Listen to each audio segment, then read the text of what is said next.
Hi and welcome to the arthritis video from Animal Doctors. This is Dr. Steve Rose.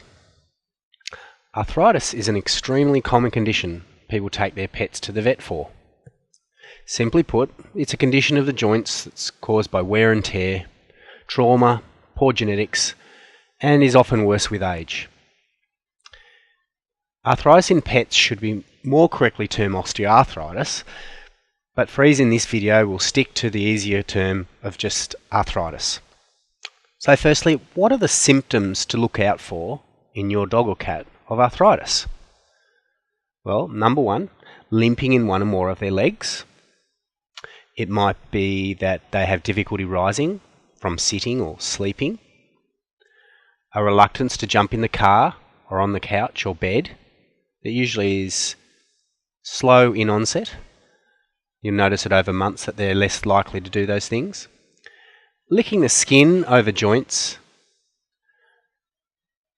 Restricted movement in their legs, that is, a change in their gait, which is walking or running. You'll see they just aren't as free as they used to be. They may become withdrawn. They may not want to play as much, or even at all. They're becoming grumpy with interactions, grumpy with the other dog that you have, or the other dog they used to play with that they're no longer playing with. They like to rest more or sleep more. Or you might notice a loss of muscle tone in their leg or even legs. Now, not all of these signs are specific to arthritis, and often they're just put down to old age. But they can also be a common and subtle sign that your dog or cat is suffering from arthritis. So let's go back and briefly go through the causes of arthritis, then we'll run through the easy, safe and effective ways to treat and manage it. Given that 1 in 5 dogs suffer from arthritis, there are many causes, but let's go through the main ones. So, trauma, whether through an accident, such as being hit by a car, falling off the back of the ute, sporting injury, falling at the beach, something like that. Genetic causes. So we find there is a predisposition to certain breeds getting arthritis, and running through certain breeds and lines, of course. There isn't much you can do to prevent this occurring except not breed from that animal again or avoiding these breeds. Wear and tear. Joints wear out just like most other body parts. Just like the wrinkles on our faces or the like, but joints are definitely no different. Infection. Yeah, look, this is rare, but if the joint is infected, it will commonly progress to some form of long-term arthritis as well. And poor conformation. So you have a strange-looking dog or cat that walks funny, bent elbows, strange front legs, pigeon-toe in the back. If they use their joints in a way that wasn't meant to be used, this puts stress on those and other joints, contributing to arthritis right the way through. And obesity. A very big factor. If your dog or cat is overweight, then you have a higher risk of them forming arthritis, and they are definitely overrepresented in the cases that we treat. So how do you tell if there is arthritis present? Okay, look, first an examination will show lameness or limping. We'll have a reduced movement in the joint, and sometimes there'll be swelling. The animals can show signs of discomfort when moving the joint. They might turn or snap or growl or whimper, but it can be much more subtle than that. And sometimes there is a clue in the history of the patient, such as trauma or symptoms we've already covered. Diagnosis is confirmed by joint x-rays to rule out other causes of joint pain such as infection or cancers. Okay. So let's assume now we're at the stage of treatment. What are the options? So depending on the severity, there are 9 good options for you to consider. Number 1, anti-inflammatories. These are for severe cases or flare-ups where the patient is in pain. Simple. We like to use those in short periods and try and avoid them long term. However, cases do need them long term as they're getting more severe. Pentosan injections.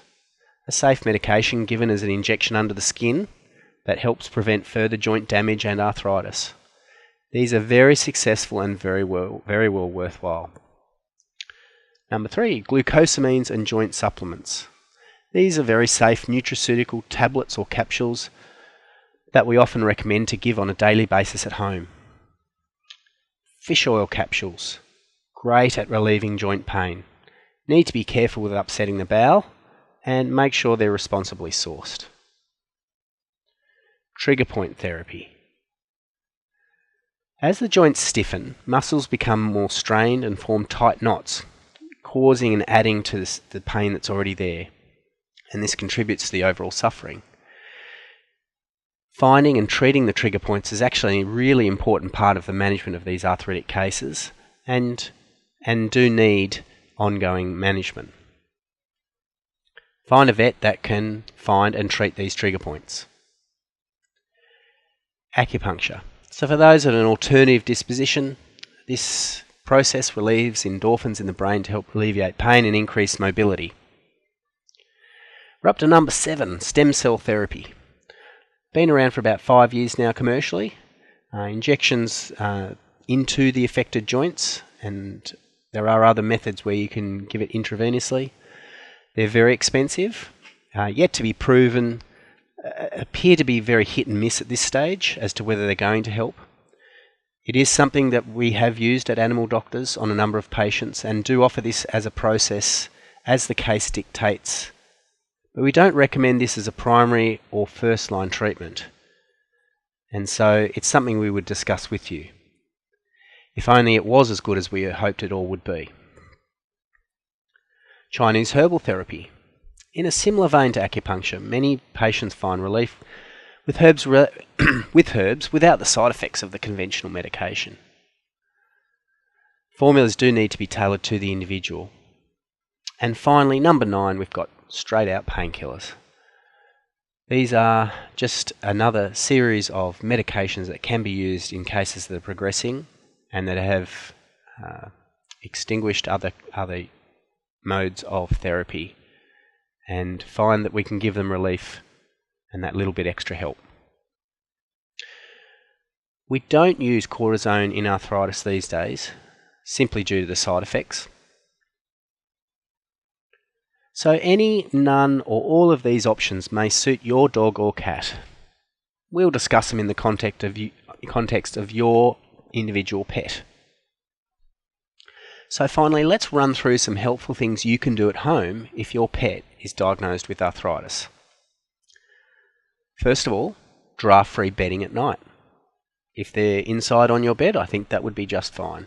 But if they're outside, or if they're in a garage or in an undercovered area, it is important that they are in a draft-free area so that their bones and their joints are not going to get cold. Normal to warm bedding and sleeping areas, similar to the draft-free. Number 3, massage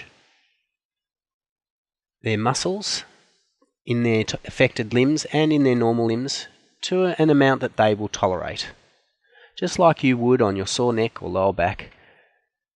But they will show you appreciation or otherwise. But don't be afraid to actually get in and actually give their muscles and their legs a bit of a massage. Number 4, bedding they don't have to climb in or out of. So you don't want anything tragically soft or tragically hard, but just right. Good quality food. Look, specific to the animal, but very complex subject. But look, I'll just keep it simple. If they're overweight, you know what to do. Light stretching. So, depends on the limb, depends on the animal. But ask us or ask your vet how you can lightly stretch and help prevent those trigger points forming.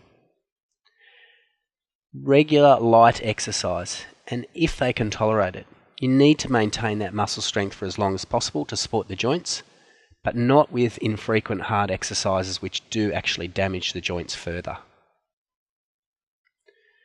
And finally, get early treatment and diagnosis. It is so much easier to maintain joint health because we can't reverse the process once arthritis gets worse and worse. I hope that you found this video helpful, and we look forward to seeing you.